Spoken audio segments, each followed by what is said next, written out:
Bom dia a todos. Um prazer ter vocês aqui conosco nessa manhã. E muitas pessoas ainda vão assistir, né, depois a palestra da nossa querida irmã.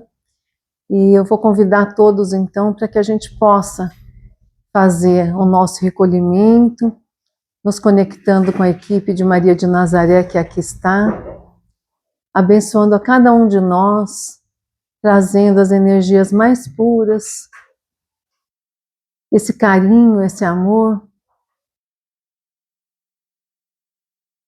E vamos assim pedindo que todos nós que já passamos pelo luto e vamos passar ainda muitas vezes, que possamos entender, compreender, para trabalhar esses nossos sentimentos, que é tão importante, porque nós sabemos que estamos com a eternidade pela frente e que somos seres imortais. E que possamos então compreender e nos acolher em todas as situações, assim como acolher o próximo. Que Maria, nossa Mãe Santíssima, Jesus, Deus Pai Criador, possam abençoar a nossa irmãzinha Adriana, que vai fazer a palestra nesta manhã. E assim, nesta sintonia, nós agradecemos pela nossa vida, pela oportunidade de aqui estarmos neste planeta, que nos acolhe, e pelas bênçãos divinas que estão sempre presentes em nossas vidas. Que assim seja. Então, gostaria de apresentar a nossa trabalhadora, muita gente não conhece, né? Porque vem em dias diferentes, a Adriana Souza. Ela faz várias funções aqui na casa, ela é evangelizadora, também é passista e preletora na casa. E agora é palestrante. Que bacana, né? Obrigada. Então, seja muito bem-vinda, né? E obrigada. Fique bem à vontade. Você sabe que a casa é sua, né? Tá certo. Gente, muito bom dia. Sejam todas e todos muito bem-vindos. Tô surpresa porque essa semana eu brinquei com a Grazi, que tá aqui. Falei para ela, falei, Grazi, eu acho que esse tema é um tema tão sensível que é capaz de eu ficar sozinha no domingo de manhã. Então, fico muito contente que todos estejam aqui. Primeiramente, né, eu queria apresentar para vocês o motivo do tema da palestra, Luto, uma travessia entre encontros e despedidas. Essa leitura sobre o luto vem de uma música que vocês devem ter conhecido através de uma das novelas da Globo aí dos anos 90, que é uma música já bastante antiga, que é Encontros e Despedidas, e que fala exatamente sobre a abordagem que a gente vai trabalhar hoje, tá? E é interessante porque a letra dessa música, ela fala sobre o luto numa perspectiva de passagem, né? Que é o panorama que eu quero trabalhar com vocês. Para primeiro não causar falsas expectativas, eu preciso deixar muito claro, eu não sou psicóloga, eu não sou especialista em luto, e eu não teria, de jeito nenhum, a capacidade de falar para uma casa espírita, cujos participantes estão aqui há muito mais tempo que eu, a respeito do luto de uma maneira muito aprofundada como vocês. Então, o que eu vou falar com vocês hoje não é sobre a perspectiva espírita especificamente, ou sobre a versão psicológica do luto, mas é realmente sobre o compartilhamento de experiências, de vivências, de uma maneira que a gente possa trazer o acolhimento para uma dor que é comum a todos, tá? Qual é a razão dessa conversa? Essa palestra, ela surgiu de uma conversa que eu tive com a Maria José, há algum tempo atrás, em que eu comentei com ela que eu havia conhecido uma casa espírita, que fica em São Paulo, né, a Casa Perseverança, e na Casa Perseverança acontece um trabalho relativo ao luto, que já tem aproximadamente 36, 37 anos. Esse trabalho começou com uma mãe enlutada que perdeu o filho que é a mãe Vilma. E ela pediu permissão, né, a dona Guiomar, que era na época a trabalhadora responsável pela casa, para começar a fazer uma reunião com as pessoas que também estavam enlutadas por alguma razão, para que pudessem dividir suas dores, dividir aquele momento. A partir disso, surgiu um trabalho que acontece uma vez por semana, todo terceiro sábado do mês, em que eles fazem palestras, fazem acolhimento fraterno, fazem passes, fazem psicografia, que é um dos trabalhos da casa, e que está acontecendo há 36 anos. E nas minhas passagens de luto, foi esse trabalho que me acolheu, foi esse trabalho que me fez me sentir também pertencente, porque uma das coisas que a gente aprende no luto é que o luto é uma dor que a gente vive sozinho.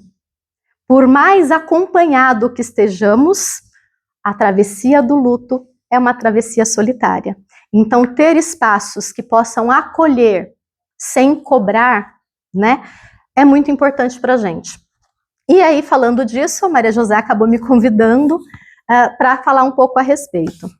Para introduzir o tema, a primeira vez que eu estive num velório, em que eu me lembre de estar num velório, eu tinha 3 anos de idade. Eu sou mineira do interior de Minas, e quando eu falo do interior, eu estou falando do interior, do interior, do interior, do interior, do interior de um interior, tá? Naquelas cidades onde ainda se vela o corpo na casa.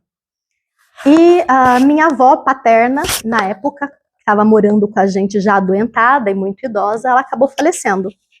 E por conta do falecimento dela, o luto aconteceu na minha casa. E dessa ocasião, eu tenho pouquíssimos flashes.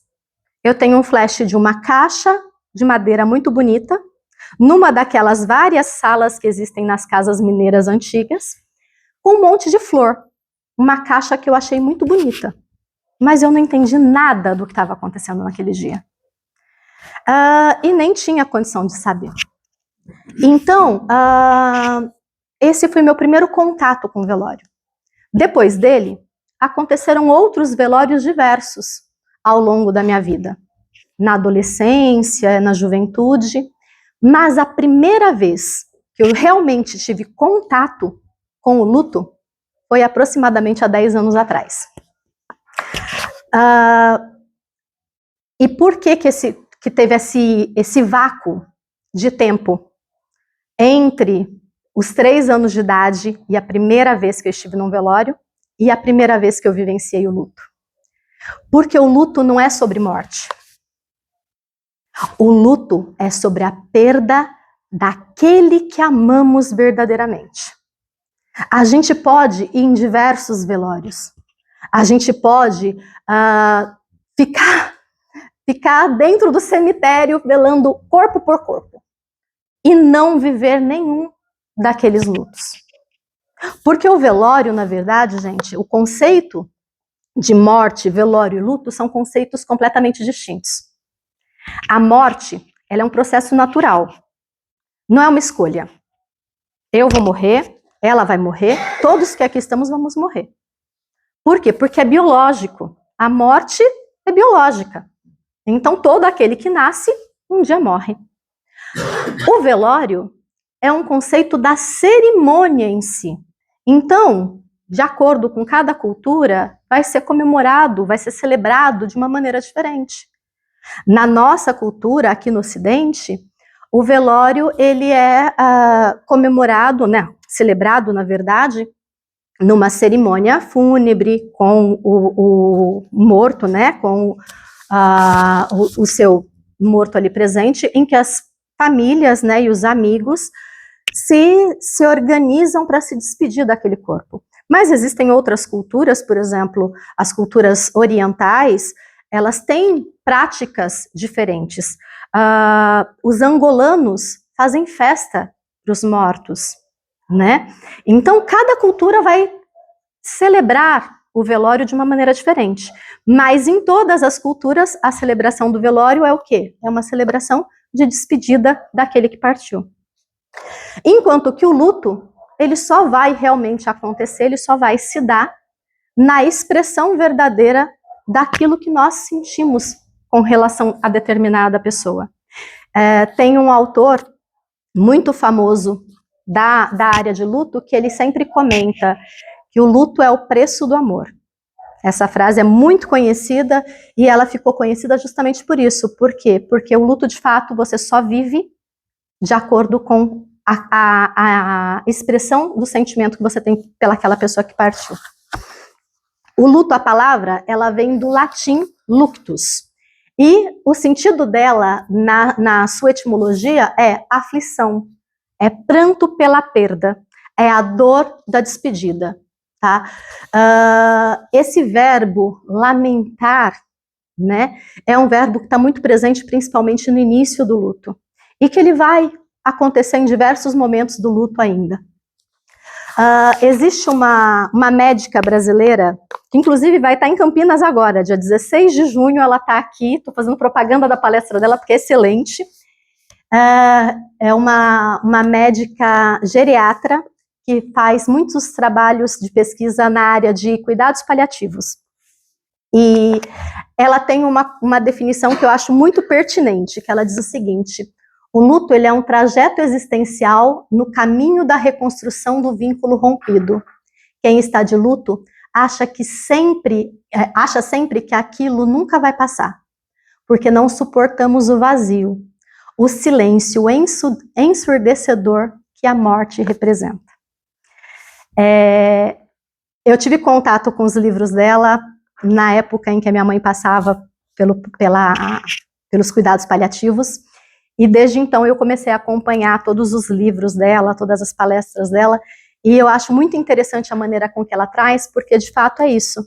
Quando a gente perde alguém que a gente ama muito, a gente tem a sensação de que o silêncio que ronda os ambientes por onde nós estamos nos ensurdece. É como se o mundo continuasse girando e só a gente parasse. E por que é tão difícil falar de luto? É difícil falar de luto porque numa cultura em que a gente preza o tempo todo ganhar, ganhar, ganhar, num momento em que de fato todo o nosso tempo é voltado para os likes, para as curtidas, é voltado para o quem ganha mais, como se ganha, falar em perder no material e numa proporção como é a proporção da morte, fica muito difícil, é muito assustador. A gente precisa pensar sobre isso. O que de fato a gente perde no luto? O que a gente perde de fato no luto?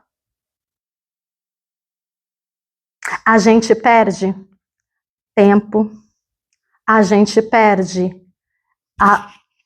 um confinamento de dor e sofrimento de tudo que a gente não viveu. A gente perde a noção. E aí, Jesus vai falar com a gente em diversas passagens do Evangelho a respeito do luto. Eu escolhi esse trecho, que é um trecho em que ele fala do luto na Santa Ceia, ele fala do luto antes do luto acontecer. E eu acho muito interessante, por quê? Porque nesse trecho ele pede para os discípulos que eles se preparem para o que está vindo. E ele dá uma esperança para a gente muito interessante, que ele fala assim: em verdade vos digo, há vez de lamentar e chorar, mas o mundo há de se alegrar. E há vez de estar tristes, mas a vossa tristeza se há de transformar em alegria.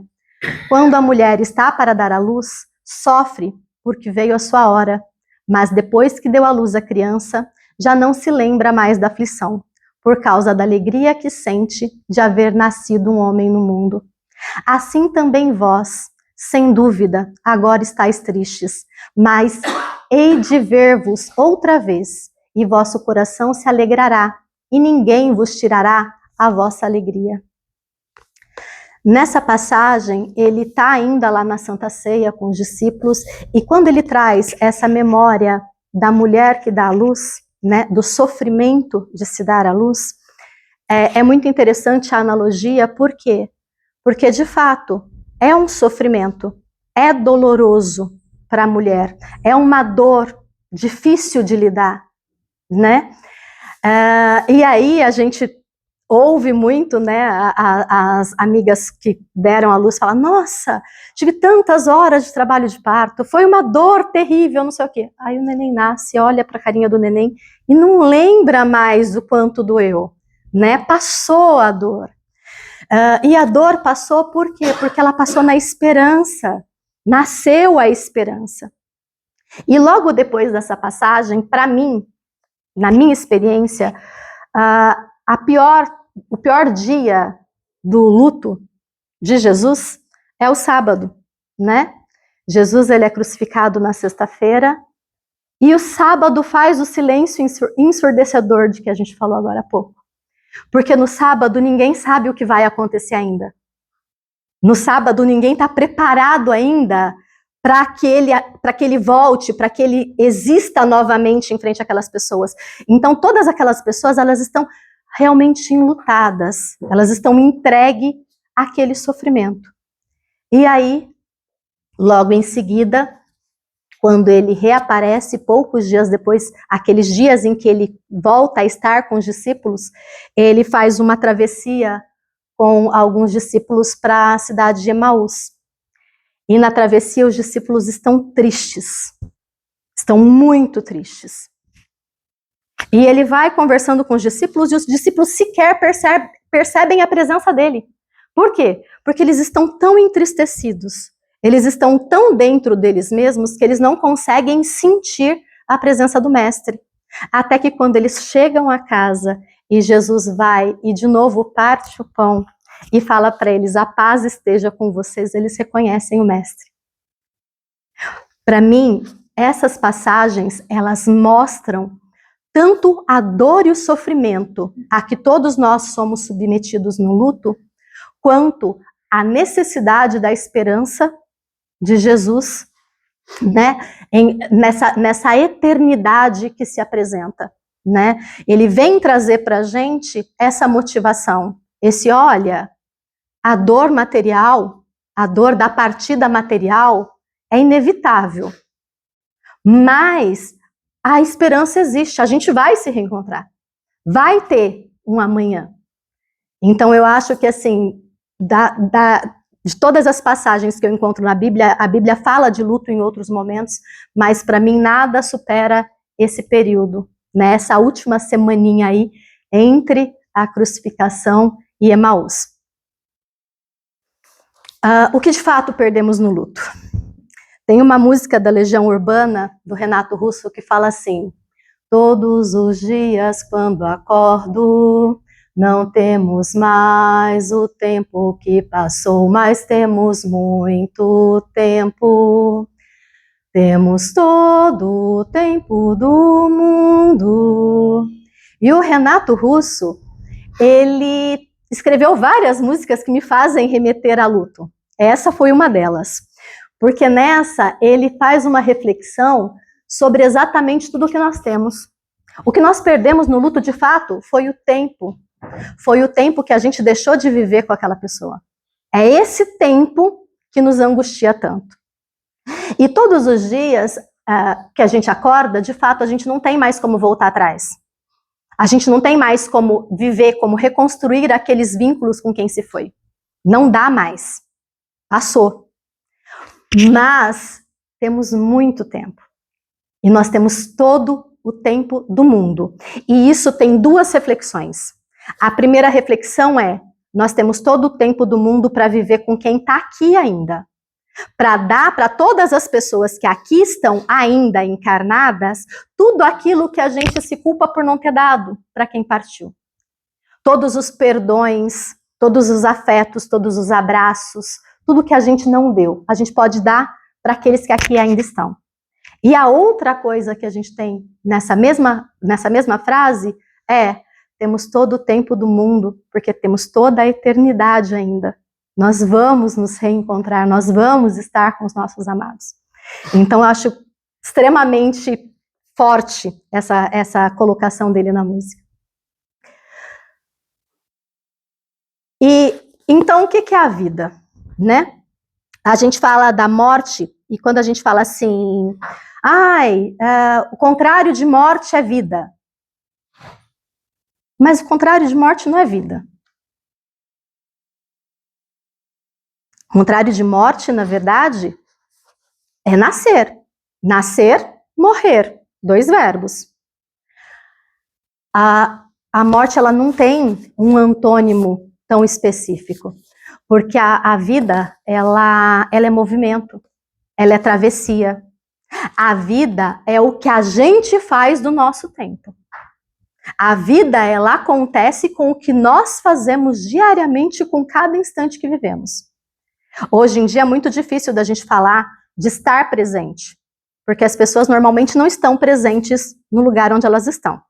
Normalmente elas estão na mesa do restaurante, com a família sentada ao lado, com o celular na mão, no outro lugar. Não é? Hoje em dia, as famílias estão nas suas casas, cada um em um quarto, um na televisão, um no computador, um no celular, mas de fato elas não estão presentes no lugar onde elas estão. E é isso que faz doer quando vem o luto. Isso é o que nos faz doer. Porque a gente percebe que a gente não tem mais a presença, né? E materialistas, né, num mundo material, é muito difícil lidar com essa separação. O luto na atualidade, ele tem diversas conotações, tá? A psicologia, ela conecta essa ideia do luto com o luto simbólico. Então, ele é um processo natural, emocional e psicológico. E ele não está ligado somente à morte física, não é só a morte do corpo. Mas, por exemplo, a perda do emprego ou de uma carreira. Muitas vezes a pessoa estudou uma vida inteira para uma determinada carreira, se dedicou e em algum momento da vida, por alguma razão, precisou mudar de carreira. Ela sofre um luto de tudo aquilo que foi apresentado, tudo aquilo que ela criou de expectativa com relação à carreira dela. A aposentadoria acontece com muitos aposentados. A pessoa passa uma vida inteira dedicada ao trabalho. E aí, quando ela se aposenta, ela passa a vida toda falando: quando eu me aposentar, eu vou fazer isso. Quando eu me aposentar, eu vou fazer aquilo. Quando eu me aposentar, eu vou viajar. E aí, quando ela se aposenta, ela cai em depressão. Por quê? Porque ela entra num luto, porque ela começa a se sentir inútil diante da utilidade que ela fez a vida dela até aquele momento. Então, também a psicologia encara isso como um tipo de luto. Mudanças de casa, de cidade, de país. Quando você muda, por exemplo, quantas vezes a gente escuta falar de principalmente idosos que passaram uma vida toda morando em determinado lugar, né, fez a vida toda, cresceu, casou, teve seus filhos, criou seus filhos, e aí quando chega lá na terceira idade, os filhos resolvem: não, você não pode mais ficar sozinho, eu vou te tirar daqui e vou te levar para um outro lugar. Aí, por exemplo, esse idoso estava lá morando numa chácara, retirado da cidade, o filho levou ele para pertinho. Aí, pouco tempo depois, ou ele falece ou ele entra no estado de depressão. Por quê? É o luto de tudo que ele construiu, de tudo que aquela casa, aquele espaço, aquele lugar representava na vida dele. Eu passei por um luto desses pouco depois do falecimento da minha mãe, que eu precisei sair da casa que nós morávamos. E essa casa eu ajudei a construir. Então nós construímos desde o alicerce. E eu tive que sair dessa casa porque depois que a minha mãe faleceu, as pessoas passavam por mim e diziam assim: Adriana, eu gostaria muito de te visitar, mas todas as vezes que eu passo na calçada, eu até mudo de lado, porque eu me lembro tanto da tua mãe que eu não tenho coragem de entrar. E aí eu precisei passar pelo luto da casa, não porque a casa me fizesse mal, porque eu gostava muito de lá, mas porque eu percebi que se eu ficasse lá, eu ficaria sozinha. Porque as pessoas não conseguiam lidar com o próprio luto. Percebe? A perda, a separação. A separação é uma forma de luto. Seja a separação de um relacionamento amoroso, seja a separação de um casamento. Você construiu expectativas, você criou planos. E tudo isso faz com que a gente se perca, com que a gente viva um luto. E a perda de um membro. Perda de um membro. A pessoa passou por um acidente, teve uma amputação. A pessoa ela precisa ressignificar a vida dela inteira a partir daquele momento, para aprender a conviver novamente com aquilo. Então, tudo isso hoje a psicologia considera como formas de luto. E existem os tipos de luto. Existe o luto pela morte repentina. E é engraçado que as pessoas adoram dizer que elas querem morrer como um passarinho, né? Todo mundo quer morrer como um passarinho. Ai, quero dormir e não acordar mais. Egoísta, né? Porque só pensa em não sentir dor, mas quem fica vai levar um susto. Não é mesmo? A morte repentina, ela dá dois gatilhos. Ela tem a questão do gatilho do luto mesmo, né? E essa questão do susto. Porque você não estava esperando. E de repente a pessoa não está mais ali. Aí você começa a se preocupar. Nossa, eu não dei aquele último abraço. Eu não disse para ela o quanto eu amava. Não deu tempo. Né? A morte repentina, ela traz essa dor. Tem a morte por alguém que ainda não nasceu. E a morte por alguém que ainda não nasceu é uma morte difícil, porque a nossa sociedade não percebe isso como um luto. A morte de quem ainda não nasceu é aquela morte da gestante que recebeu a notícia de que ia ter um bebê. E aquele bebê, por alguma razão, não vingou. Seja isso durante o período gestacional ou numa situação de natimorto. Essa mulher, ela vive um luto sozinho muitas vezes. Por quê? Porque a sociedade olha para ela e diz assim para ela: ah, mas você é nova, você pode tentar de novo. Como se a outra criança fosse substituir aquela. Eu não sou mãe, mas para as mães que aqui estão,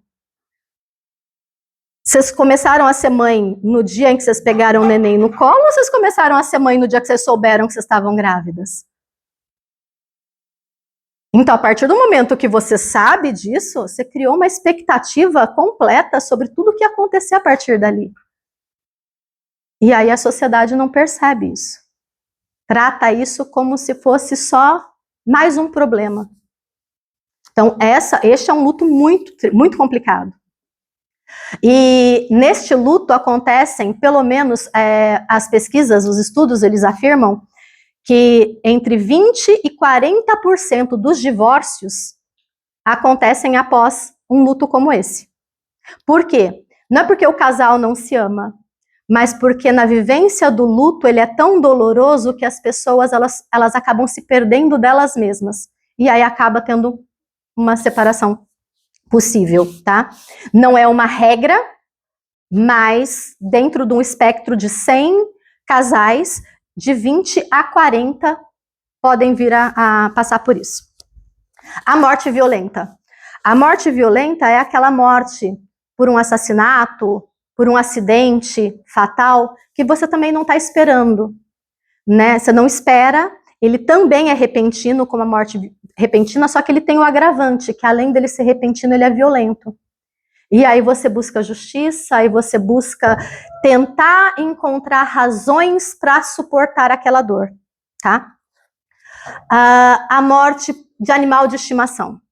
Os animais de estimação, eles estão cada vez mais próximos da nossa vida, eles estão cada vez mais presentes no nosso dia a dia. E também é uma morte que a nossa sociedade não enxerga como real. Você vive lá 5, 10, 15, 20 anos com um bichinho, e esse bichinho parte. E aí as pessoas olham para você e falam assim: compra outro. Compra outro. Como se um fosse igual ao outro. Como se um substituísse o outro. Então, a gente precisa entender que o luto, ele tá na individualidade. Ele tá naquele ser. Não dá, não é porque você tem um filho e perdeu um que vai substituir. Não. São insubstituíveis, né? E a morte por suicídio, que é uma morte conhecida como antecipatória. O suicídio daria para a gente fazer uma palestra inteira somente sobre ele, porque dos lutos, ele é o luto mais complexo de lidar. Primeiro, pelo tabu da sociedade, pelo tabu das tantas religiões que também enxergam isso como um problema, e pela maneira com que o enlutado, que neste caso não se chama enlutado, se chama sobrevivente, se sente após esse luto. Então daria uma palestra inteira. E a morte anunciada? A morte anunciada é aquele luto que acontece quando você recebe um diagnóstico fatal. Eu passei por esse luto 2 vezes, com meu pai e com a minha mãe. No caso do meu pai, foram 10 anos de Alzheimer, no caso da minha mãe, 4 anos e meio de câncer metastático, né? No caso do meu pai, era mais fácil conviver, porque apesar do Alzheimer, ele perdeu, né, ele se esqueceu da gente, os últimos 5 anos ele não se lembrava de nenhuma de nós, mas ele estava bem, fisicamente bem, saudável, né, então você sabia da gravidade daquilo, mas aquilo ainda não era tão anunciado. Com a minha mãe, no início da doença a gente teve um primeiro impacto deste luto anunciado. Aí, quando a gente começou a estudar, a gente percebeu que tinham muitas alternativas, que a ciência tinha progredido muito na doença câncer. Então, tinha muita coisa que a gente podia fazer. Então, a gente foi fazendo tudo o que podia fazer. E aí, no dia que a oncologista chegou com, olha, foi feito tudo o que a ciência tinha para fazer. Não adianta mais nenhum tipo de químio, não adianta mais nenhum tipo de rádio, não tem mais como fazer nenhum tipo de cirurgia, a partir de agora é cuidados paliativos. Aí nesse dia, esse luto da morte anunciada chegou. Porque aí você fica tentando se preparar, porque você sabe que vai chegar, você sabe que está próximo, você não sabe que dia é, mas está muito próximo, só que ao mesmo tempo, eu vou dizer uma coisa para vocês, gente, é anunciado, mas não diminui nem 1 milímetro da dor. Acontece igualzinha, tá? Mas é uma morte anunciada. E que muita gente acaba morrendo até antes da hora. Tem muita gente que a pessoa, ela recebe aquela notícia com tamanha gravidade que ela começa a criar problemas orgânicos que fazem com que a doença leve mais rápido do que deveria. Pela própria forma de encarar aquilo. No caso da minha mãe, a perspectiva dela de vida quando ela teve o primeiro câncer era de 1 ano. Ela ficou 4 anos e meio.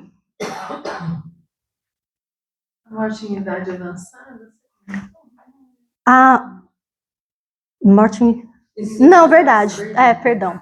É verdade, gente, desculpa. A morte em idade avançada. É outra morte que as pessoas confundem, né? A morte em idade avançada é aquela pessoa que ela viveu bastante, está lá na casa dos seus 90 anos, hoje até mais que isso, no 100, e aí a pessoa morre, e aí as pessoas vêm e dizem assim, ai, viveu tanto, né? Precisava descansar, descansou. Como se para quem ficou aquilo diminuísse o tamanho da dor, né? Mesmo que a morte seja uma morte de uma pessoa com a idade mais avançada, ela cria sim dor com todos aqueles que têm vínculo com ela, né?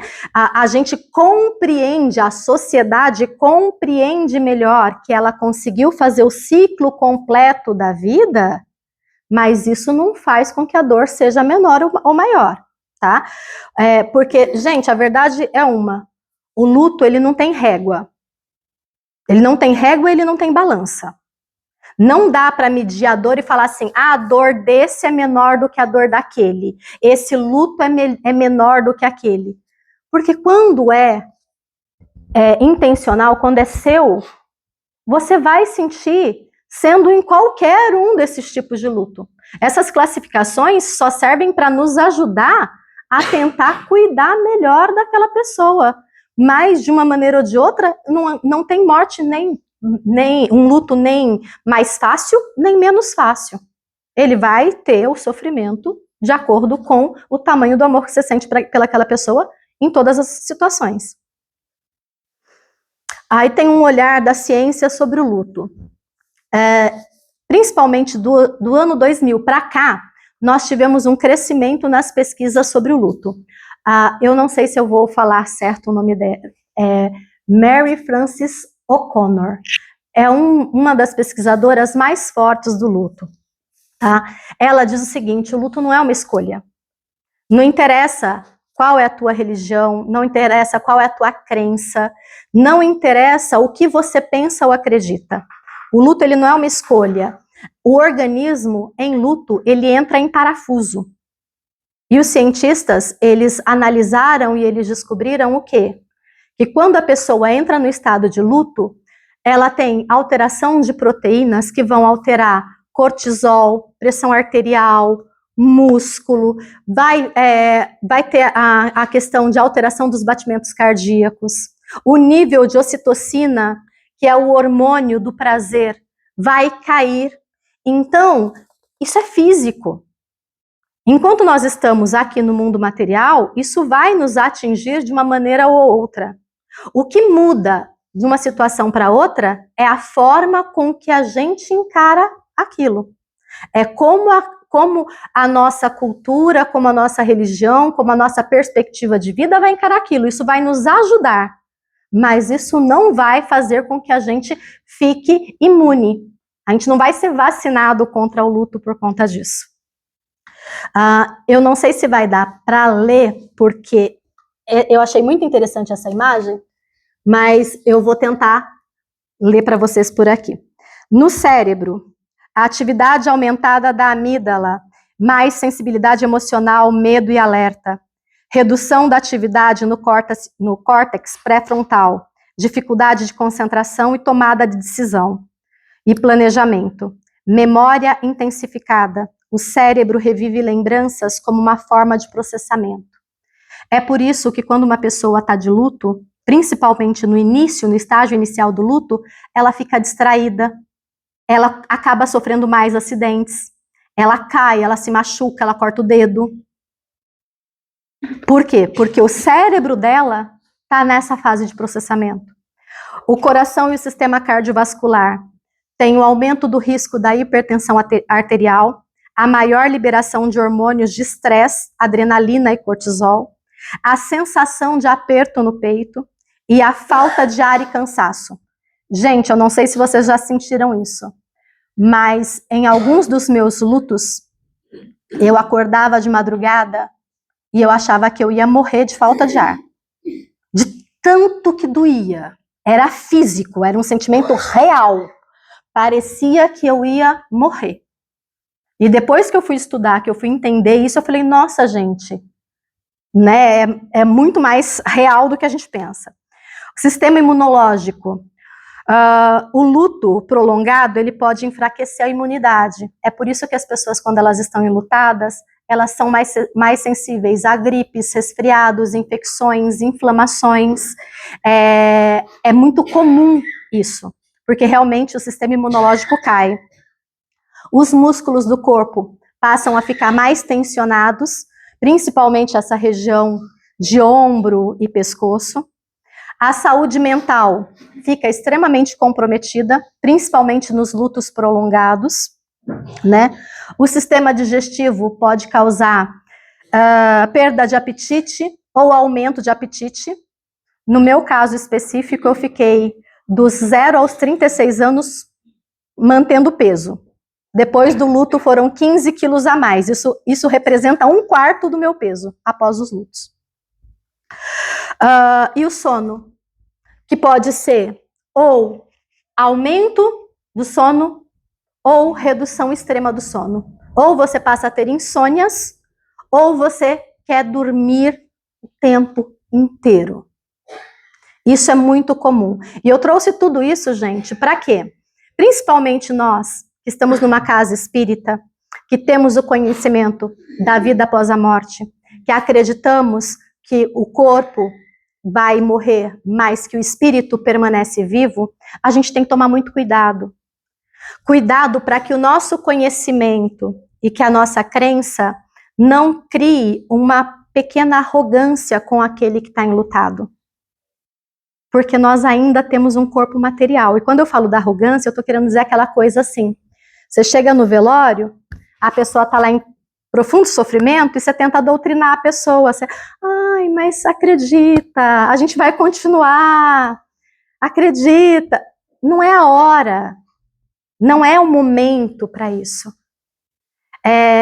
Não é porque você é espírita, não é porque você acredita na vida após a morte, que você pode se dessensibilizar de uma dor que é física, de uma dor que é real. Então, neste momento, é preciso que a gente tenha o cuidado de acolher, independente do que a pessoa que está enlutada acredite. É o momento de acolher, de ser receptivo àquela dor. Quando eu comentei com vocês sobre a Casa Perseverança, eu saía de Campinas e ia até São Paulo. Uma vez por mês, eu fiz isso durante 2 anos e meio. Em todo encontro de mães. Porque era o único lugar que eu me sentia realmente livre para sentir. Porque quando eu estava lá, ninguém me cobrava que eu estivesse bem, que eu estivesse sorrindo. Não. As pessoas só me acolhiam. Se eu estava bem, estava bem. Se eu não estava bem, não estava bem. Mas era acolhedor. Não me pediam para sair daquele estado. Os neurocientistas, eles dizem que no luto, a pior expressão que você pode dizer para uma pessoa é quando você chega para visitar, dizer para ela assim, oi, tudo bem? Como é que você está? Por quê? Porque quando você diz como é que você está, o cérebro da pessoa se bagunça todo de novo. Ele não consegue se organizar. Porque a pessoa ela não quer dizer para você, olha, nossa, eu estou muito mal, estou no fundo do poço. Ao mesmo tempo, ela não consegue não estar no fundo do poço. Ela não consegue encontrar palavras, ela não consegue estabelecer relação entre o pensamento e o sentimento para te dar uma resposta. E olha só, é a coisa mais comum, a gente faz isso sem pensar, né? A gente nem pensa para fazer essa pergunta. E é importante falar sobre o luto justamente por isso, para a gente desmistificar. Por quê? Porque a morte é a única certeza que a gente tem na vida. Seja hoje, seja amanhã, ou seja daqui a 50 anos, a gente vai passar por algum luto, né? E ela não pode ser enxergada como um castigo, né? Porque quando a gente entra no luto, é muito comum a gente ouvir as pessoas dizendo, ai, por que comigo? Ai, mas ele era tão bom. Ai, tem tanta gente ruim no mundo, por que aconteceu com ele? Não foi com ele, não foi com você, é com todo mundo. É um processo natural que vai acontecer com todo mundo, né? E a morte também não é falta de fé. Tem muita gente que chega no velório, vai cumprimentar a pessoa enlutada e fala assim, ai, tenha fé, tenha fé. Eu me recordo, gente, que de verdade, essa frase era uma frase que me irritava profundamente. Quando as pessoas me diziam, tenha fé, tenha fé. Eu tenho fé. Mas está doendo. Se Jesus, sendo um espírito puro, da dimensão que era Jesus, sofreu o luto de Lázaro, quem sou eu para não sentir? Quem sou eu? Então não é uma questão de fé, é uma questão de que naquele momento você precisa passar por aquilo. E assim, as pessoas falam muita bobagem, né? Eu coloquei algumas versões aqui, né? Do vai passar, você tem outro filho, você tem que cuidar do seu pai que ainda está vivo. Já estava velha, precisava descansar. Estava sofrendo muito. Você pode comprar outro, que foram todas as frases que eu já falei no decorrer da palestra. Todas essas coisas são muito cruéis. São cruéis e doloridas. E a gente precisa tomar esse cuidado de não dizê-las. Por quê? A pessoa que está enlutada, ela sabe que você não vai trazer a pessoa que ela ama de volta. Ela sabe que você não vai consertar coisa nenhuma. ela não quer que você conserte nada. Ela tem consciência disso. Ela só precisa da sua presença, do seu acolhimento. E como que a gente faz isso? Chegou no velório, não sabe o que dizer? Não diga nada. Abrace. Chico Xavier, numa passagem, ele conta que um dia ele estava lá psicografando as cartas das mães, né? E chegou uma mãezinha, e a mãezinha contou para ele que ela tinha perdido 2 filhos, que eles tinham, um filho caiu, se eu não me engano, caiu no rio, o outro filho tentou pular para salvar o irmão, e os 2 tinham morrido, e ela tinha perdido o esposo há pouco tempo, então ela estava assim, ela estava desesperada. E ela foi contar essa história para o Chico. O Chico escutou, ele terminou de escutar, ele chorou, e ele abraçou. E aí perguntaram para ele, Chico, por que você não disse nada para aquela mulher?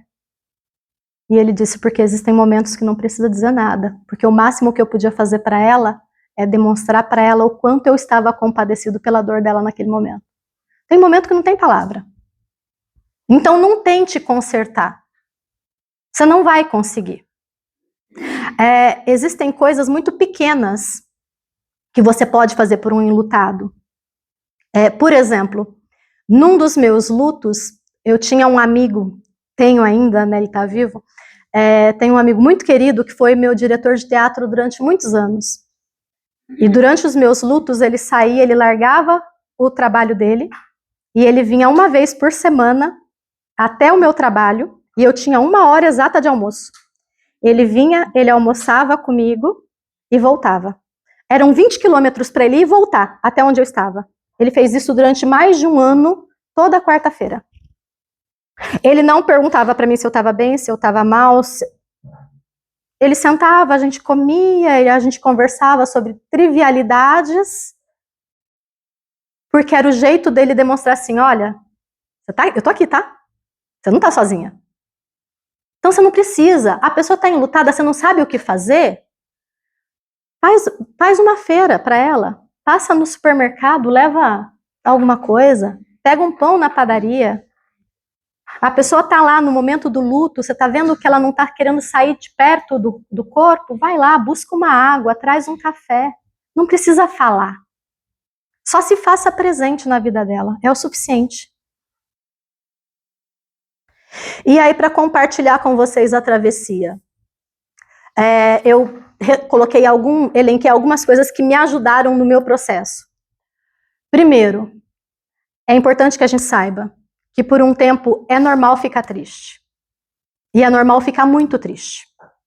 Por algum tempo você vai acordar de madrugada com dor, sofrendo, por algum tempo você vai chorar muito. Os médicos pedem que a gente não se automedique, porque uma coisa é você dar um remedinho para a pessoa naquele momento do velório que a pessoa está completamente desequilibrada, para ela suportar aquele momento. Mas quando você passa a fazer isso sistematicamente, você corre o risco de transformar aquele luto numa doença. Então não é legal se medicar. Mas se essa tristeza começar a ficar prolongada demais, começar a se estender demais, tem que procurar ajuda. E ajuda médica, ajuda especializada, tem que fazer a terapia, tem que se acompanhar. Mas não se sinta um ET fora do mundo porque você está triste, porque é natural estar triste nessa hora. O Jorge Elahá, ele conta uma história numa palestra dele sobre uma história árabe, que fala sobre um viajante, né? Esse viajante, ele passava semanas, meses fora de casa, e ele tinha 2 filhos. E numa dessas viagens aconteceu que os 2 filhos dele faleceram. E a esposa dele ficou muito atormentada, porque ela não sabia como é que ela ia contar para ele que os 2 filhos tinham morrido durante a viagem dele. Quando ele chegou, ele entrou, né? Ela falou, meu bem, vem aqui que nós precisamos conversar. Ela sentou com ele e disse, olha, eu preciso te contar uma coisa que aconteceu. Aí ele falou assim, pode contar. Ela falou, olha, passou por aqui um viajante e ele me deu 2 pedras preciosas. e pediu que eu cuidasse delas enquanto ele estava em viagem. E na volta ele passaria para pegar, porque ele tinha medo de perder essas pedras preciosas, né? Então queria que alguém guardasse. E eu guardei durante esse tempo essas pedras com muito carinho. E eu cuidei dessas pedras. E eu limpava, eu tirava o pó, eu cuidava delas. Mas eu me apeguei muito porque elas são pedras maravilhosas. Elas são muito lindas. Só que aí ele voltou. Ele voltou e ele me pediu as pedras de volta. Mas eu não queria dar as pedras para ele. E o marido, mas meu bem, se elas pertencem a ele, você tem que devolver, é o certo a se fazer. E ela dizia, eu não tenho coragem. Me dói muito, eu me apeguei demais. E ele falava, não, você precisa ser forte, você precisa devolver, não é sua, não é certo.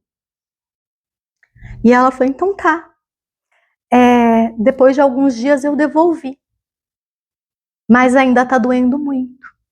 E aí ela pega o marido pela mão, leva até a porta do quarto dos filhos, abre a porta e diz para ele, foram os nossos filhos. Eu precisei devolver ele ao Senhor. E eu achei muito bonita essa história, porque é justamente isso, né? A gente veio aqui como um empréstimo, a gente veio aqui emprestado. Sejamos pais, filhos, marido, esposa, amigo, amiga, sejamos um pet, nós viemos aqui emprestado, por um tempo determinado. E após esse tempo, a gente vai ter que retomar. A gente vai ter que ser devolvido ao Senhor. Então é importante que a gente esteja pensando sobre isso. Não para que a dor não aconteça, mas que a gente tenha mais ferramentas para lidar com ela. O luto, ele não é uma doença, mas como a gente viu no slide anterior, ele afeta o nosso sistema, o nosso organismo. E olha que loucura.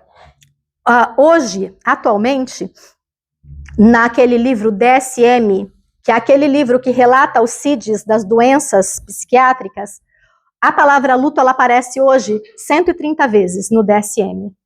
Isso significa que se a gente não conseguir lidar com isso, não demora muito, ela vai se tornar uma doença. Tá? Então, por isso é importante falar sobre o luto. Tem uma outra autora e pesquisadora da área de geriatria, que assim como a doutora Ana Cláudia e o Connor trabalha muito com o luto, é a Elizabeth Kubler-Ross. Ela fala sobre os estágios de luto, né? Ela fala que no luto a gente vive alguns estágios que são naturais, que é a raiva, a negação, a negociação, a depressão e a aceitação. As pessoas, quando leem a respeito disso, elas acham que isso é uma coisa linear. Não é linear e nem é necessário que todo mundo passe por essas fases. Algumas pessoas passarão por todas, outras pessoas não passarão por todas.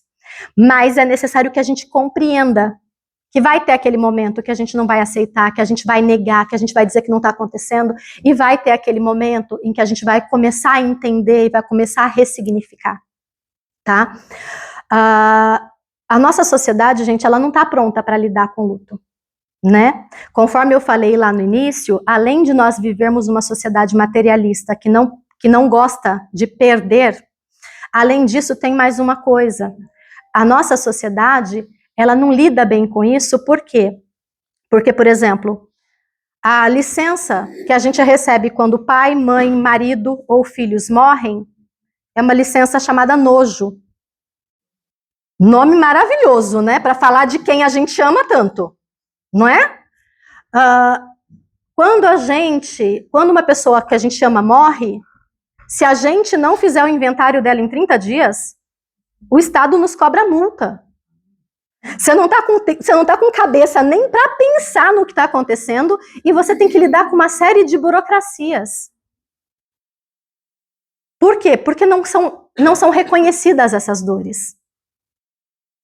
Por isso é necessário falar sobre. Por isso é necessário a gente garantir que as pessoas que estão passando pelo luto tenham um acolhimento. A primeira semana do luto é uma semana assim, você passou pela o falecimento, passou pelo velório, passou por... Estou falando aqui do Brasil, tá? Em outros lugares, as cerimônias demoram um pouco mais, mas aqui no Brasil. Você passou pela morte, pelo velório, a primeira semana. Seu telefone não para de tocar, uma mensagem atrás da outra, as pessoas vêm na tua casa te visitar, todo mundo quer saber como você tá. Na semana seguinte, o telefone não toca. Na semana seguinte, ninguém aparece. Na semana seguinte, as pessoas voltam para as próprias vidas. Aí a gente escuta muito assim: ai, mas eu queria te ligar, mas eu não te liguei porque eu não queria te atrapalhar. Lembra que eu falei que eu precisei sair da casa onde eu vivia durante 20 anos? Por quê?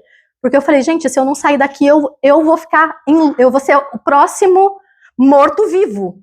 Por quê? Porque criaram uma aura de museu naquele lugar. Então eu tenho que sair daqui se eu quiser me manter viva. Se eu quiser continuar existindo. Para a ciência, o primeiro ano do luto é essencial. Por quê? Porque no primeiro ano do luto você vai passar pelas datas importantes, né? Então você passa pelo primeiro Natal sem a pessoa, pelo primeiro aniversário, pelo primeiro Dia das Mães, Dia dos Pais, Dia dos Namorados. E isso vai te ajudar a entender e interpretar o que vem pela frente. Mas eu li alguns relatos muito interessantes que falavam o seguinte, em alguns desses livros que faziam esses relatos, que o segundo ano é pior, porque no primeiro as pessoas ainda lembram que você perdeu. Então no primeiro as pessoas ainda respeitam aquele primeiro momento. Mas nos anos seguintes ninguém nem lembra. Aí você tá lá sofrendo sozinho e o mundo em volta vivendo, né? Uma coisa que é importante, se você não viver essa travessia, você vai ser engolido por esse luto. Se você não passar por esse momento, no momento em que ele acontece, ele vai te buscar. Isso acontece, por exemplo, muito com situações de ou aborto espontâneo ou natimorto. Lembra que eu comentei que tem índice de casais que se separam após esse período? Justamente por isso. Porque como a pessoa não conseguiu elaborar, ressignificar e reorganizar aquele luto, ela não consegue passar para o próximo passo. E aí ela não percebe que tudo que está acontecendo tem significação com o luto. Ela acha que é por conta do trabalho, ela acha que é por conta de outras questões envolvidas e que não o luto.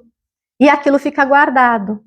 Isso também acontece, por exemplo, com crianças que perdem os pais, órfãos de pais, que passam uma vida inteira sem a elaboração exata disso. Ou com pessoas, por exemplo, como nós vivemos na pandemia, que não puderam sepultar seus mortos, que não tiveram a oportunidade daquela despedida. Então, é necessário passar por isso. É dolorido, é sofrido, mas é necessário. E não tem como se preparar, tá? Não adianta, recebeu a notícia de que seu ente querido tá com uma doença fatal. Eu vou embora, eu vou para outra cidade, eu vou me afastar porque eu não quero sofrer. Não existe. Você vai sofrer do mesmo jeito. Não existe. Então não tente se afastar ou fingir que não está enxergando o que está acontecendo, porque num determinado momento a conta vem. E quando ela vem muito alta. Agora, as pessoas elas não têm ideia do quanto elas fazem a diferença para quem está enlutado. Tem muita gente que fala assim, eu não vou a velório porque eu não gosto de cemitério. Eu não vou a um velório porque eu posso rezar aqui da minha casa. Nós espíritas que acreditamos que é só o corpo que está indo, a gente pode rezar de qualquer lugar, né? A gente não precisa ir no cemitério. Mas, gente, quando a gente vai ao velório, ou quando a gente vai ao cemitério, a gente não vai pelo morto. A gente vai pelos que ficaram. E acreditem, mesmo aquelas pessoas que estão descompensadas, desequilibradas, que não estão nem enxergando o que está diante dos olhos, elas sentem a diferença da presença de quem está ali. Quando a minha mãe faleceu, eu estava tão desestruturada que eu não conseguia repetir a frase, minha mãe morreu. Então eu entrei numa rede social e escrevi o que tinha acontecido, minha mãe faleceu, o velório vai ser em tal lugar, tal hora, sepultamento tal hora. Saí, fechei e larguei o celular em casa. Por quê? Porque me doía repetir a frase, eu não queria ter que falar. E aí eu tenho uma madrinha, é uma madrinha de batismo que ela mora no Rio de Janeiro. Tá? 800 e poucos quilômetros, acho, uma coisa assim, 600 ou 800, não lembro. Ela viu essa mensagem. E eu passei, né, pelo dia todo do velório, sepultamento, tal, voltei para casa à noite, quando eu chego em casa, meu telefone toca, era a minha madrinha. Oi, filha, eu preciso do seu endereço. Falei, não, madrinha, não precisa vir, tá tudo bem, já aconteceu o sepultamento. Não, você não tá entendendo, eu tô na Dom Pedro, eu só não tenho o seu endereço. Eu levei um susto, dei meu endereço, ela chegou na minha casa. Chegou, eu fiquei muito contente dela ter vindo, veio com o filho e com a nora, nós jantamos, tal. Ela não tocou no assunto. Quando chegou na hora de dormir, ela foi no meu quarto, ela abriu a mala, ela tirou um vestidinho deste tamanho, que tinha sido meu. Ela me deu esse vestido e ela falou assim, minha filha, quando eu saí do Rio, quando eu vi tua mensagem, e eu saí do Rio, eu sabia que eu não ia me despedir da minha amiga. Eu sabia que não dava para fazer essa viagem no tempo do velório. E eu nem pediria para vocês adiarem o velório por isso. Eu não vim aqui por conta dela. Mas no dia em que ela me deu você para ser minha afilhada, eu tenho certeza que era o meu abraço que ela esperava numa hora dessa. Gente, muita gente esteve comigo no velório da minha mãe.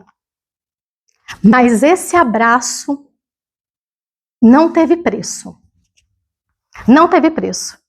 Ela só fez isso. Aí ela falou, trouxe esse seu vestidinho, porque a sua mãe dizia que era para eu te entregar se um dia você fosse mãe. Como você ainda não é mãe, então eu quero que ele represente a presença dela contigo. Tá lá na minha casa. Então, quando alguém falecer, vá, visite, permita-se dar a sua presença, porque para o enlutado, isso é essencial. É essencial, é fortalecedor. Mostra que você vai ter força para enfrentar. E assim, nenhuma teoria, gente, nada do que eu falei aqui vai conseguir explicar, expressar, exprimir o que cada um sente quando passa pelo luto, tá? Eu li, durante esses 10 anos, uma centena de livros sobre luto, sobre cuidados paliativos, sobre suicídio, que foram os lutos que eu tive nesses 10 anos. Nenhum dos livros conseguiu dimensionar o que cada uma dessas pessoas significaram e como eu lidei com cada um desses lutos. A doutora Ana Beatriz, ela faz uma analogia do luto como alguém que entra numa caverna. Ela diz o seguinte, ela diz que quando você entra no luto, é como se você entrasse numa caverna escura e alguém fechasse a porta da caverna. Então você não tem como sair pela porta, você tem que cavar. E aí você tem que cavar e cavar e cavar e cavar muito para você conseguir encontrar o outro lado da caverna. E nesse processo de cavar, cavar, cavar, é que você vai se reconhecer, é que você vai começar a se auto-identificar dentro daquele processo. Porque, gente, não existe superar o luto. Quem inventou essa expressão não sabe do que está falando. Você não supera o luto. Existe um antes e um depois. Porque o que acontece é que você vai aprender a conviver. Você vai aprender a ressignificar aquilo. Você vai aprender a entender como é que você vai viver com aquilo. Porque não tem como você largar para trás. Mas dizer que hoje, que esta pessoa que está falando com vocês hoje é a mesma de 10 anos atrás, não é. Não é. Porque já passou por diversas fases de todos esses lutos.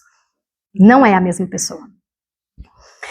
Então o luto ele não é um estado permanente, né? Ele evolui, ele ensina, ele transforma, e cada pessoa vai aprender a lidar com o luto de um jeito. Alguns exemplos. Vocês conhecem Paralamas do Sucesso, Herbert e Viana, né? Aquela banda brasileira dos anos 80. O Herbert e Viana tem uma música chamada Aonde Quer Que Eu Vá. Essa música, ela foi escrita e foi lançada num álbum no ano de 2001. Nessa música, ele fez essa música para o cachorro dele, chamava Bob Dylan, que era um labrador, que viveu com ele durante mais de uma década, e esse labrador morreu. Ele estava para lançar o disco e escreveu essa música como uma maneira de expressar o sentimento dele pelo cachorro. Aliás, isso foi 2000, se eu não me engano. 2001, aconteceu o acidente de ultraleve, em que estava ele e a esposa morreu na hora. Depois do acidente de ultraleve, o Herbert ficou meses hospitalizado, em coma, perdeu os movimentos da perna, se tornou cadeirante, e depois de muito tempo de fisioterapia, muito cuidado, muita atenção, ele voltou a tocar e voltou a cantar.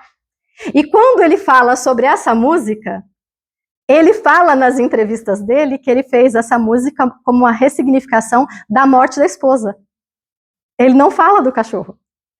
E aí existe uma discussão interminável sobre isso, mas assim, a linha do tempo é clara. A música já tinha sido lançada quando ela morreu. Então, não, né, a menos que ele tivesse feito premonitoriamente, mas não era essa a razão. Mas foi a forma com que ele, artista, músico, conseguiu interpretar uma situação de luto. E aqui eu coloquei 2 lutos.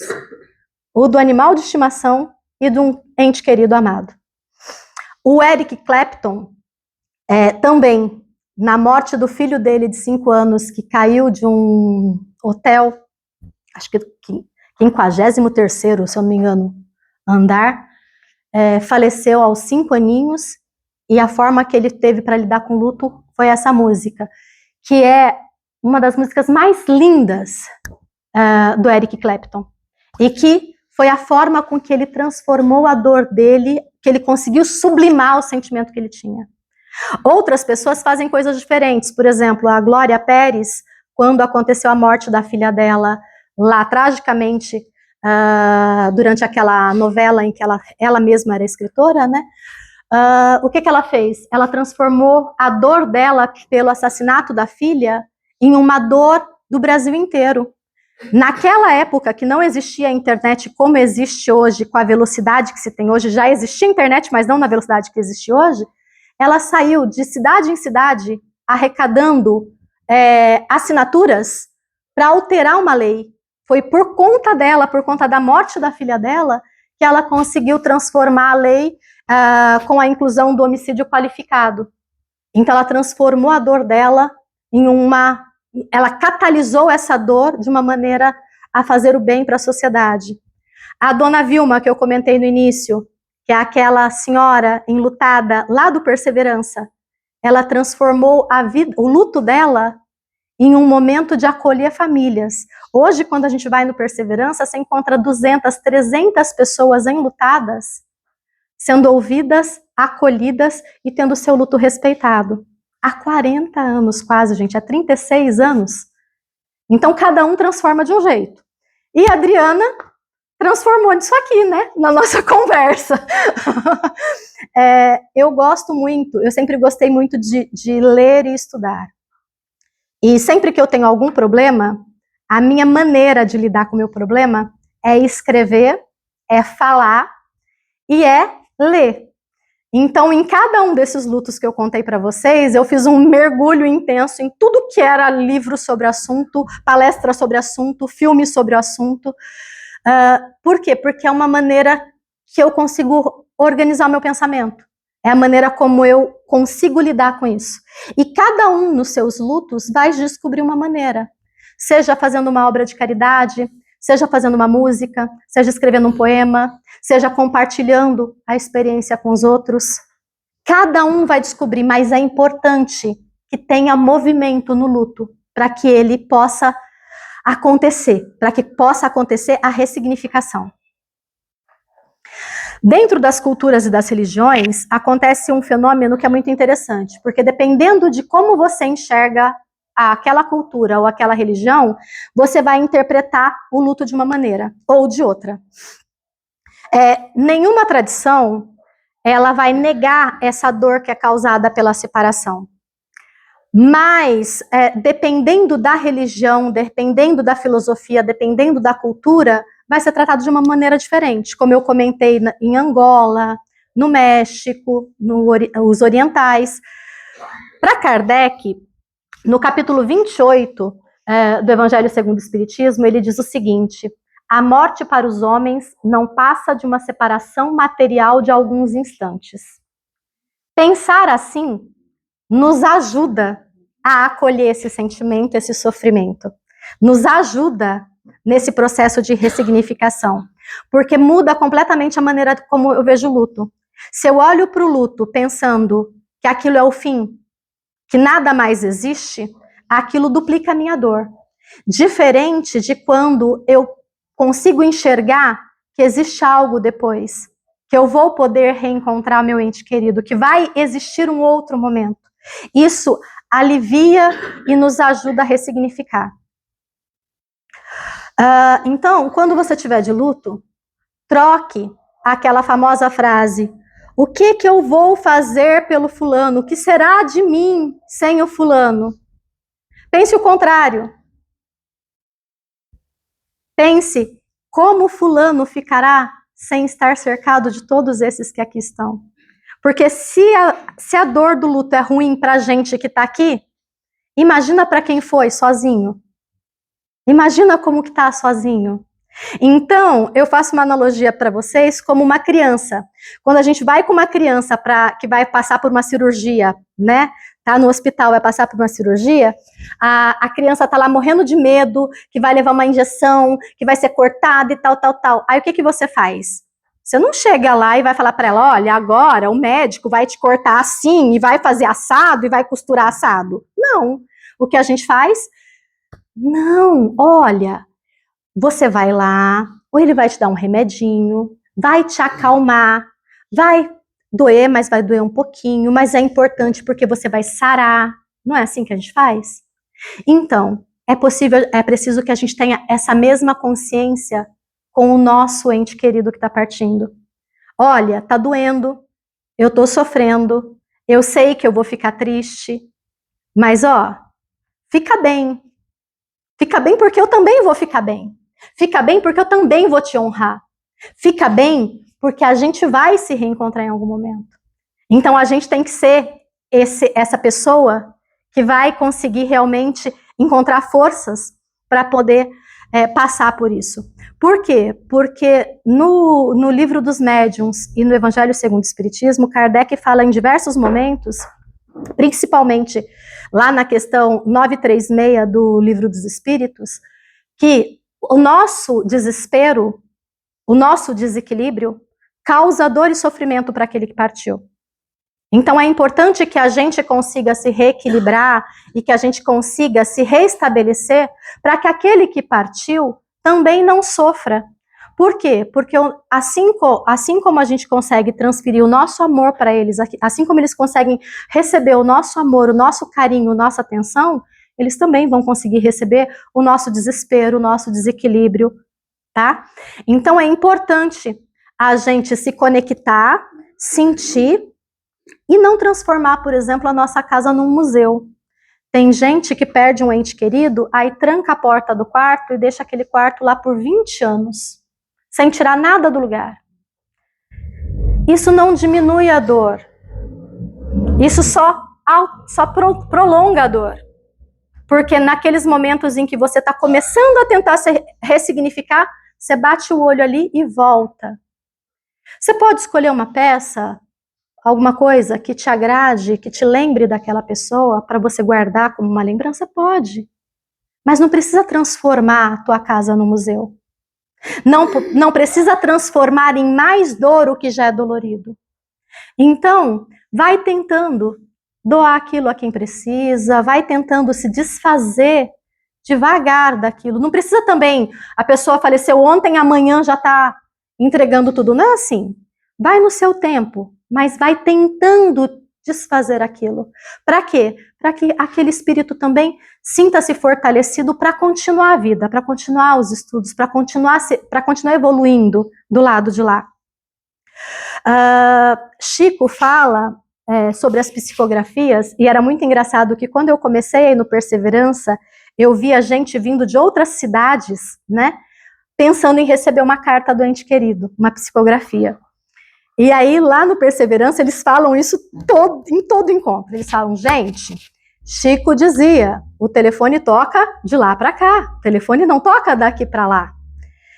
E você vir aqui não garante que você receberá uma carta, não garante que você receberá uma mensagem psicografada. Você precisa vir aqui para você se conectar com você mesmo, para você se ressignificar, para você trabalhar o seu luto internamente. Mas o que torna possível uma psicografia é a sua conexão, é a sua oração, é a sua prece, é a sua vibração. Não adianta nada, a pessoa está em profundo sofrimento, desesperada, e tentar achar que vai conseguir estabelecer qualquer tipo de relação com o mundo espiritual. Por quê? Porque é necessário que a gente tenha um equilíbrio de vibração para a gente conseguir lidar com isso. E assim, o nosso pensamento é a principal prece. O nosso pensamento é o que nos eleva, é o que nos conecta. E lembrem-se, não é castigo perder quem a gente ama. O verdadeiro privilégio é ter vivido com quem se ama. E para encerrar, na morte, eu preciso aí, né, corrigir a minha fala. Desde o início eu estou usando a palavra perder, perder, perder, perder, perder, de propósito. Por quê? Porque é o que a gente pensa quando a gente perde alguém que a gente ama. A gente só pensa no que a gente perdeu. Mas na morte, o que de fato a gente perde não são as pessoas. É o tempo que não vivemos com aquela pessoa. É o tempo que não demos àquela pessoa. Porque o que fica aqui para sempre, seja para quem acredita na vida após a morte ou para quem não acredita na vida após a morte, é exatamente a mesma coisa. O que fica é a história, é o legado, são os conselhos, são os ensinamentos. O que fica é a sua memória, são as suas lembranças. O que fica foi o que aquela pessoa te ensinou quando ela olhava no fundo dos seus olhos. O que fica é o amor que você dispensou àquela pessoa. Fica cada um dos minutos que vocês viveram juntos. Então, o que fica é o ardente desejo do reencontro. Isso era o que eu queria dizer para vocês. Muito obrigada pela presença. Muito obrigada por me ouvir. Eu tenho certeza que essa palestra, eu vim conversando com 2 amigas para cá hoje, e eu brinquei com elas, eu falei assim, gente, a Maria José, quando me chamou para falar sobre esse tema, eu acho que ela não tinha ideia de que esse tema era mais sobre mim do que sobre ela, do que sobre o núcleo. Porque eu procurei tentar manter, né, o equilíbrio para não me emocionar, mas é muito importante para mim, e eu acho que essa palestra é um pouquinho do meu ressignificar as minhas próprias dores.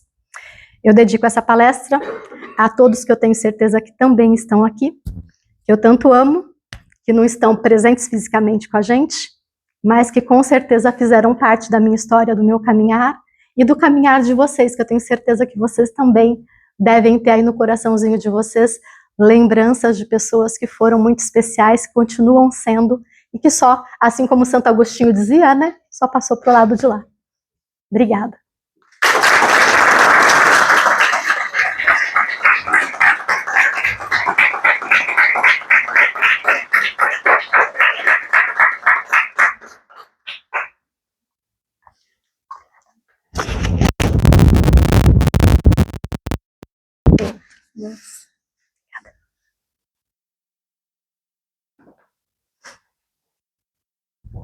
Nós ficamos muito felizes, porque foi um estudo aprofundado, né, do grupo.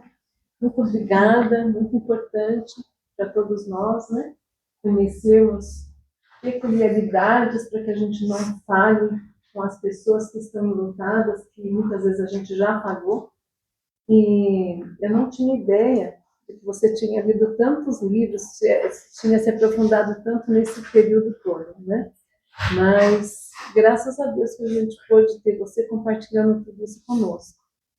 E estamos aqui pedindo agora por todos aqueles desencarnados que aqui estão também escutando tudo isso, que nos foram pessoas queridas, pessoas amadas, cada um possa se sentir abençoado pela nossa Mãe Maria de Nazaré. Que todos possam se sentir amados, protegidos. Sabemos que ninguém que desencarna fica sozinho do lado de lá. Estão todos sendo acompanhados, ajudados dentro de suas possibilidades. E assim, ó Pai, nós pedimos também que todos nós possamos, no período do sono, nos aprofundarmos nas nossas necessidades quando estivermos enlutados, para que naquele período consigamos algum contato, tratamentos espirituais, psicológicos, como a própria Joana de Ângeles nos aconselha. Então eu sempre sugiro àqueles que estão necessitados possam se conectar com a nossa irmãzinha Joana de Ângeles. Ela tem essa parte da série psicológica e lá na espiritualidade muito mais aprofundada, porque nós não temos essa condição de entender pela nossa própria obstrução dessa vida física, mas que, libertos em espírito durante o sono, temos condições de visualizar nosso passado e sentirmos essas conexões mais aprofundadas, entendermos as necessidades dos nossos enlutamentos e assim nos prepararmos e nos fortalecermos para que consigamos dar conta de todas as nossas necessidades encarnatórias e também das dos próximos, conseguindo levar o carinho, o acolhimento, a paz a todos aqueles que assim necessitam. Nós aqui estamos rogando a Mãe Maria de Nazaré, que sofreu o luto de seu filho, dolorido, aquele ser angélico, puro, perfeito, e que ela transformou aquilo também em acolhimento aos necessitados. Que cada um de nós consiga, em seu luto, em suas necessidades, transformar-se para que consigamos trabalhar com tudo isso. Que Deus Pai nos fortaleça e abençoe a todos aqueles amados que já estão na pátria espiritual. E que eles nos perdoem se, por vezes, não pudermos fazer aquilo que gostaríamos, mas a conexão do amor, ela transforma tudo e o amor chega em qualquer parte, em qualquer lugar. Agradeço essa oportunidade de aqui estarmos todos juntos. Que possamos ter uma semana repleta de paz e de amor e de muita concentração nas coisas que foram ditas aqui, para que a gente possa sempre dar o passo certo àqueles que estão enlutados. Que assim seja. Mais uma vez, obrigada, querida.